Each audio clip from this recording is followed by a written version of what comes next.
नाज़रीन, मुल्की खबरों के बाद अब रुख करेंगे यूरोप के मुल्क स्पेन की जानिब, जहां ABC न्यूज़ के नुमाइंदा मुमताज़ मुनीर की रिपोर्ट के मुताबिक फ्री लंगर खाना बार्सिलोना मौला मेहदी अलैहिस्सलाम और हज़रत ईसा अलैहिस्सलाम में हफ्तावार दरूद व सलाम की महफिल का इनेकाद हुआ और जश्न ईद मुबाहिला के हवाले से केक काटा गया।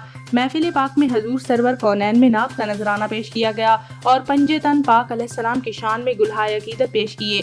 सैयद उनीस तबस्सुम एडवोकेट बानी फ्री लंगर खाना बार्सिलोना ने बयान फरमाते हुए कहा कि मुहिब्बाने अहले बैत मैदान मुबाहिला में अहले बैत रसूल अल्लाह की सदाकत की फतह की याद में इस दिन को ईद के तौर पर मनाते हैं। इस दिन अहले बैत की तुफैल दीन इस्लाम को ईसाइयों के खिलाफ बगैर किसी खून रेजी के फतह नसीब हुई थी। महफिल के इख्तिताम पर लंगर तकसीम किया गया और वतन अजीज की सलामती के लिए खसूसी दुआ की गई।